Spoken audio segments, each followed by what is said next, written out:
Olá, começa agora mais um Alesp Conecta e hoje nós vamos falar sobre ansiedade. E para nos explicar melhor esse assunto, eu recebo no programa de hoje a doutora Lívia Beraldo de Lima, que é médica psiquiatra do Hospital das Clínicas e também mestre nesse assunto pelo Instituto de Psiquiatria da USP. Ou seja, entende tudo e vai nos tirar todas as dúvidas sobre ansiedade. Bem-vinda ao nosso programa, doutora Lívia. Obrigada, Amanda. Doutora, no nosso dia a dia, não é difícil ouvir a palavra ansiedade. Muitas vezes a gente até fala, né? Nossa, tô ansioso porque vai acontecer alguma coisa, ou tô ansioso esperando uma resposta. Mas muitas vezes a gente não entende, de fato, o que isso significa. Então, eu gostaria que você explicasse para a gente de uma forma fácil de entender o que é a ansiedade. Eu acho que primeiro é importante a gente entender que existe a ansiedade que é normal, que é aquele sentimento que propulsiona a gente a conseguir os objetivos, a ir atrás dos nossos sonhos, a melhorar, né? Então eu vou dar uma aula, eu vou estudar, eu vou me esforçar. Então isso é uma ansiedade que é normal, tá? Então ela faz parte da vida da gente. A ansiedade patológica, né, que é o que a gente chama de doença, é quando essa ansiedade ela é tão intensa ou ela atrapalha a gente. Então ela bloqueia a gente de fazer alguma coisa, né? Eu não consigo performar do jeito que eu espero, porque aí eu tenho branco, posso ter vários sintomas que são característicos da ansiedade. Então é isso que a gente tem que balancear. A ansiedade nem sempre ela é ruim. No dia a dia, como é que a gente faz, né? Quais são os sinais que servem de alerta para que a gente possa entender que esse nível de ansiedade não é normal, que pode aí estar sinalizando um problema? Eu acho que principalmente a gente conseguir entender o que é uma ansiedade patológica, né? Então, como que a gente vai perceber isso? Então, eu vou fazer uma prova, eu fico tão ansiosa, né? Então, eu fico sonhando com essa prova, eu não consigo dormir direito, porque eu fico toda hora imaginando como é que vai acontecer, se vai dar certo, se não vai. Eu fico posso dar diarreia, pode dar dor no estômago, pode ter tremor, né? Então, sudorese das mãos, dor de cabeça, sensação de taquicardia. Então, quando me prejudica, eu não consigo fazer aquilo pelo o que eu me proponho, é a hora da gente começar a ficar alerta. A gente observou bastante um aumento tanto de ansiedade quanto, né, de outras doenças psiquiátricas agora, nesse momento da quarentena, por tudo isso que a gente está vivendo. Né? Então é importante saber assim, se me prejudica ou não. Quais são os fatores que podem fazer com que as pessoas tenham essa ansiedade que não é comum? Por exemplo, a genética pode ter alguma influência? A ansiedade ela é um conjunto de fatores, né? Então, quando a gente vai falar de uma doença psiquiátrica, ela é multifatorial. Então, tem um componente genético que é muito importante, né? Então, 30 a 40% dos pacientes eles têm um componente genético. Tem uma questão que é do meio ambiente, tem uma questão de neurotransmissores, então existe uma alteração química e também a gente não pode esquecer da personalidade de cada um. Você citou essa questão de que durante a pandemia, né, desse momento atípico que nós estamos enfrentando, algumas pessoas passaram a desenvolver mais a ansiedade. Existe uma faixa etária em que é mais comum? É algo que atinge mais homens, mulheres? Qual que é a avaliação que você faz, né, diante dessa sua experiência na área? A gente encontra o transtorno de ansiedade em todas as faixas etárias, né? Desde a infância, então existem casos, né? Existe ansiedade na infância, na vida adulta e na terceira idade. Os transtornos, tanto de ansiedade quanto depressão, eles são mais comuns em mulheres, né? É o gênero que a gente acaba encontrando mais, possivelmente por uma relação com hormônios também. Você citou essa questão da ansiedade em crianças, né? Como é que a gente faz para identificar quando uma criança é ansiosa? Quais são os sinais, né, que indicam ali para aquele pai, mãe ou para quem cuida daquela criança que ela sofre de ansiedade? Principalmente mudança de comportamento, a criança que não está conseguindo né, entregar suas tarefas, ela acaba ficando mais reclusa, evitando o contato,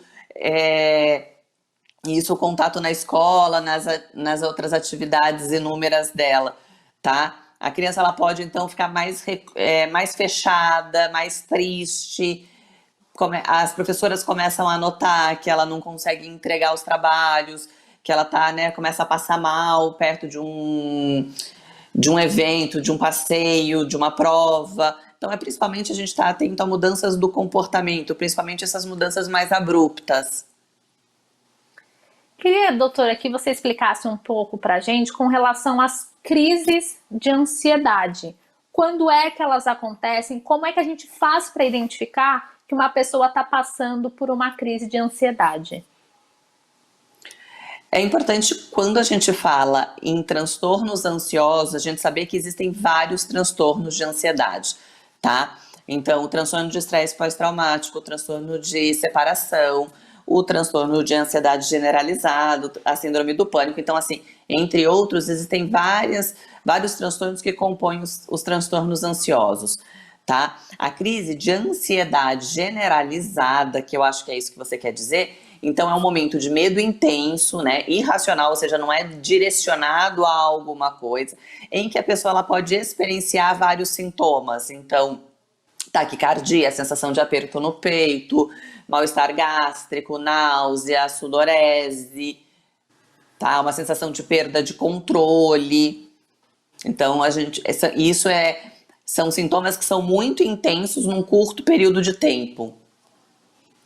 Gostaria de saber mais sobre essa relação entre o transtorno de ansiedade e outras doenças. Uma pessoa que sofre de ansiedade, ela pode ter só essa questão do transtorno ou necessariamente pode acabar vindo aí acompanhado de outras questões? A presença de comorbidades, ela é muito comum, tá? Então, não é raro a gente encontrar os pacientes com transtorno de ansiedade e depressão e transtorno de estresse pós-traumático, distúrbios do sono, entre outros. É importante a gente saber que doenças clínicas também podem cursar com sintomas de ansiedade. Então, hipertiroidismo, algumas doenças cardiovasculares, algumas medicações, então anfetamínicos, entre outros, podem cursar com sintomas de ansiedade. Quando a gente investiga um transtorno de ansiedade, é importante a gente ter um histórico completo, né, de saúde, de doença, de medicações que o paciente faz uso e não se atentar somente às medicações psiquiátricas. Doutora, nesse momento, né, muitas pessoas relatam que sentem ansiedade, né, seja sobre o que vai acontecer, tem essa relação com medo de sair de casa, enfim, é um momento atípico que acabou trazendo diferentes sentimentos. É possível que a pessoa não tenha nenhum tipo de transtorno de ansiedade, mas diante de tantas mudanças e de tantas incertezas, tem algum sintoma de ansiedade e que depois que a rotina voltar ao normal, isso passe e a pessoa não desenvolva nenhum tipo de transtorno? Isso é possível? Com certeza, né? É o que você falou, a gente está vivendo numa época muito atípica, né, com muita incerteza, que ninguém sabe muito o que vai acontecer, e os medos. Então as pessoas elas podem desenvolver sintomas de ansiedade, o que não significa necessariamente desenvolver o transtorno de ansiedade, tá? E aí, à medida em que as pessoas elas vão se adaptando a essa rotina, os sintomas eles vão ficando menos intensos e até desaparecer. Gostaria que a senhora contasse um pouco sobre a parte clínica, né, que inclusive é como a senhora trabalha. Como é que é feito o diagnóstico do transtorno de ansiedade? O diagnóstico do transtorno de ansiedade ele é essencialmente clínico, né? Então, através de uma história bem detalhada, né, dos sintomas, mas é basicamente um atendimento, assim, durante uma conversa em que a gente avalia o que o paciente está trazendo para a gente, quais são as queixas, né, o que esses sintomas eles estão trazendo de prejuízo para o paciente. E claro, para a gente dar o diagnóstico de um transtorno de ansiedade, a gente tem que excluir causas orgânicas, né, ou seja, a gente tem que excluir que aqueles sintomas que o paciente está apresentando, eles não são decorrentes de alguma medicação ou de alguma outra doença. Quais são os tratamentos indicados para as pessoas que recebem esse diagnóstico? Eu acredito no tratamento sempre multidisciplinar, né? Então, assim, alguns casos vão precisar de medicação e aí é importante que isso seja muito bem conversado, que as medicações elas não causam nenhum tipo de dependência e que a medicação é para trazer uma qualidade de vida para o paciente, tá? Isso é super importante. A psicoterapia também é muito importante e aí a gente tem várias linhas de terapia, né? Então tem o TCC, que é a terapia cognitivo-comportamental, entre outras que são bastante úteis e muito importantes no tratamento. O tratamento, por isso que é importante uma avaliação. Gostaria que a senhora falasse mais sobre essas diferentes terapias, né? A gente sempre ouve algumas pessoas dizerem que fazem o acompanhamento, fazem a terapia. Gostaria que a senhora explicasse para a gente um pouquinho para entender quais são essas diferenças, né, entre os tratamentos e como podem beneficiar os pacientes. As terapias, elas têm várias abordagens, tá? A terapia cognitivo-comportamental, ela vai trabalhar mais direcionada nos sintomas e no que o paciente ele está sentindo. Então, vai ajudar o paciente a desenvolver técnicas para lidar com os sintomas de ansiedade, né, e com o que ele está sentindo. E junto com isso, a gente pode fazer uma terapia de exposição, que é expor o paciente àquilo que causa ansiedade de uma forma controlada e gradual. As outras linhas de terapia, elas são também chamadas de psicodinâmicas, e aí elas vão abordar muito mais o indivíduo de uma outra maneira, de uma maneira mais dinâmica, e não focar somente no problema da ansiedade. Mas isso é muito de acordo com cada paciente, né? Assim, com o perfil de cada paciente.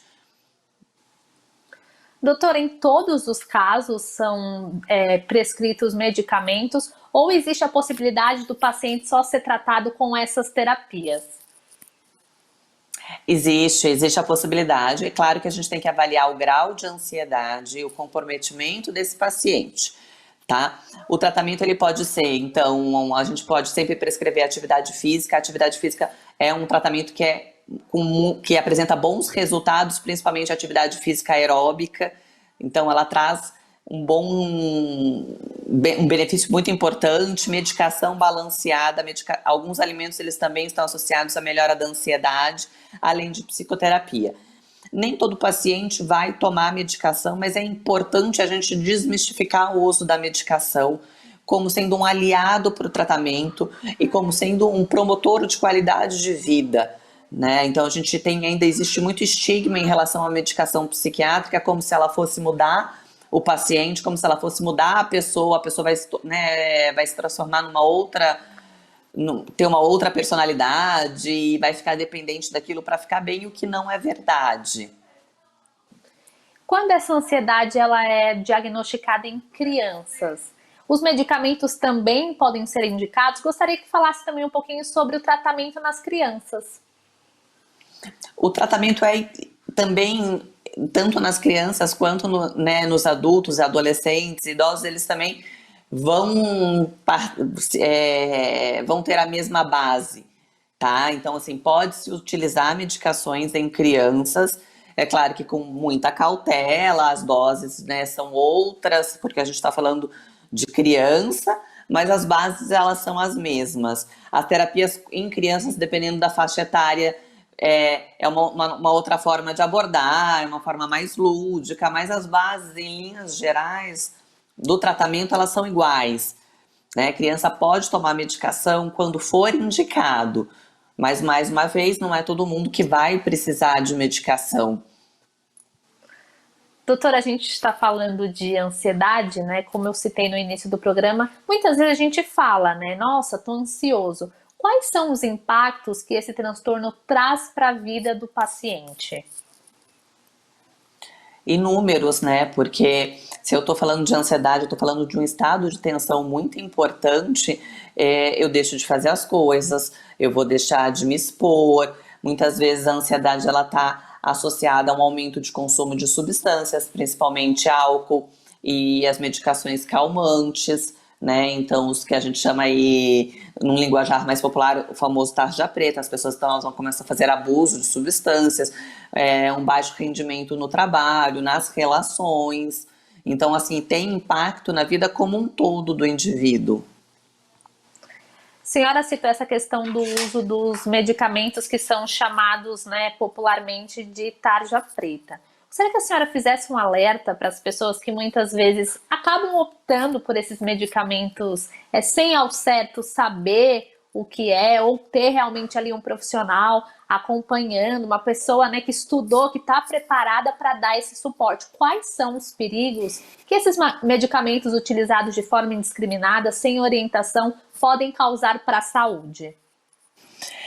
É importante a gente lembrar que essas medicações, né, então os calmantes, tarja preta, que são os benzodiazepínicos, é uma classe de medicamento, eles são ótimas medicações, eles têm boas indicações, tá? Então não é que é uma medicação para a gente também demonizar, mas é importante usar com cautela, com o auxílio médico, né, e assim, na indicação muito precisa. Por quê? Porque essas medicações, elas podem causar dependência, elas podem causar a longo prazo alteração de memória, pode ser um fator de risco para acidentes, né? Então, quer usar a medicação e dirigir. Em idosos, favorece o risco de queda. Então, são medicações que a gente toma com cautela. Doutora, tem alguns outros tipos de medicações, né, que ficam aí à nossa disposição nas farmácias, que prometem acalmar um pouco, né? Não chega a ser um medicamento tarja preta, mas que promete acalmar, permitir que a pessoa tenha um sono melhor, consiga descansar. E a gente sabe que algumas pessoas começam utilizando de forma esporádica, mas depois isso acaba virando uma rotina. Como é que tem que ser feito o uso desses medicamentos? A gente pode, de repente, num dia que está muito se sentindo muito acelerado, muito ansioso, tomar? Quais são as indicações e quais são os riscos também? Os fitoterápicos, eles podem ser utilizados, eles não causam dependência, mas até isso, né, eu acho que até tomar esse tipo de medicação a gente tem que ter cautela, porque senão também a gente fica medicalizando tudo e a gente se implica muito menos numa mudança de estilo de vida. Então, se eu tô mais ansioso, se eu tô mais agitado, vamos ver como é que tá a minha qualidade de sono, vamos ver se tem alguma atividade física que me ajuda, meditação, mindfulness. Então, a gente tem várias outras estratégias que a gente pode lançar mão ao invés do uso de medicação, mesmo sendo essas fitoterápicas. Eu acho que é uma questão da gente olhar mais, né, ter um autocuidado e desenvolver bons hábitos que podem auxiliar nesses momentos de maior ansiedade que todo mundo tem. Doutora, eu gostaria que a senhora fizesse uma avaliação, né, com base na sua experiência, nos atendimentos que faz. Hoje em dia as pessoas tendem a ser mais ansiosas? Qual que é a avaliação? Se a gente olhasse, por exemplo, há 10 anos, as pessoas eram menos ansiosas? Qual que é a relação com a ansiedade e os dias de hoje, com tantas redes sociais, as pessoas fazendo tantas tarefas ao mesmo tempo? Eu acho que mais importante do que isso é a gente saber que a gente tem se diagnosticado mais, tem se falado mais sobre saúde mental, então todo mundo está ficando muito mais alerta. Isso, Amanda, eu acho que faz muito sentido, né? As redes sociais, a rede social é algo que une a gente, que torna tudo muito possível, muito próximo, conhecimento, né? As pessoas, mas também elas também são fontes de ansiedade. Né? Então, o corpo perfeito, todo mundo posta lá o corpo perfeito, todo mundo posta a vida perfeita, o trabalho lindo, maravilhoso. E isso são, querendo ou não, fontes de ansiedade, porque é impossível de atingir tudo isso, né? A senhora citou uma questão que hoje a gente vê muito, né? Da vida perfeita, tá todo mundo feliz o tempo todo, ninguém chora, ninguém nunca fica triste. Mas na realidade é que a gente não mostra isso nas redes sociais. E ao mesmo tempo, doutora, eu vejo um movimento de muitas pessoas falando sobre a importância de procurar uma ajuda profissional. Então hoje a gente consegue perceber que as pessoas quebraram um pouco, né, esse preconceito de que quem busca ajuda de um psicólogo, de um psiquiatra, é uma pessoa que tá louca, né? Era o que as pessoas diziam antigamente. Então gostaria que a senhora falasse em quais situações a gente pode procurar e deve a ajuda de um psiquiatra? Bom, como é que a gente pode ter ali aquela noção de que talvez seja a hora de ter um acompanhamento? É importante a gente entender que procurar um psiquiatra e procurar um psicólogo ajuda a qualidade de vida e ajuda na promoção da saúde, tá? E os transtornos mentais, eles precisam ser levados a sério, principalmente porque a gente perde essa qualidade de vida nossa. Então, quando você notar que você não tá no seu normal, que alguma coisa tá diferente, ou que alguém próximo de você tá com algum sintoma de ansiedade, é importante oferecer ajuda, né? E falar abertamente sobre a importância de se procurar um profissional de saúde mental, até para melhores resultados.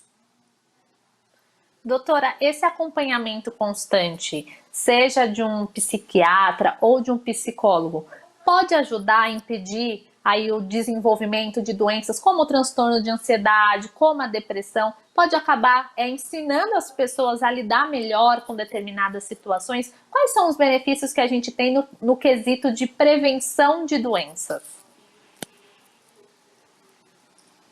Eu acho que prevenir, como são transtornos multifatoriais, o acompanhamento ele não vai prevenir, mas ele vai facilitar o acompanhamento, ele vai promover qualidade de vida e vai ajudar que não, os quadros eles não se agravem, o que é muito importante.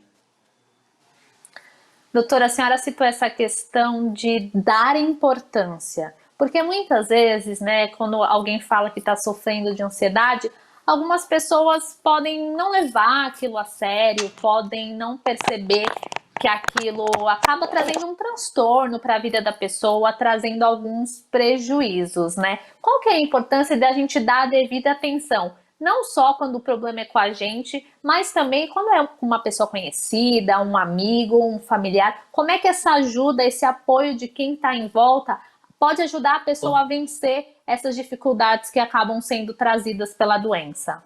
A rede de suporte é importante para tornar, né, diminuir o estigma em relação à saúde mental, porque é mais fácil aderir aos tratamentos quando a gente sabe que pode contar com alguém, quando o paciente ele não se sente um estranho, né, no meio da sociedade.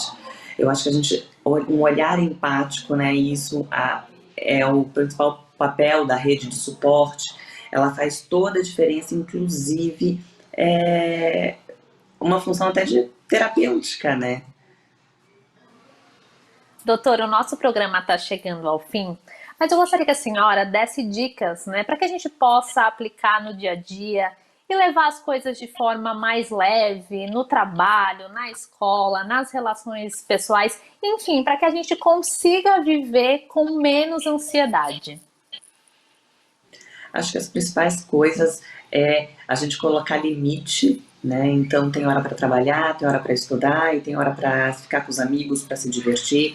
É importante a gente treinar o autoconhecimento, então o que me faz bem, qual que é a minha válvula de escape, né? Então é ler um livro, é fazer um esporte, uma atividade física e principalmente eu estar atento a nós mesmos. Isso é uma das coisas mais importantes.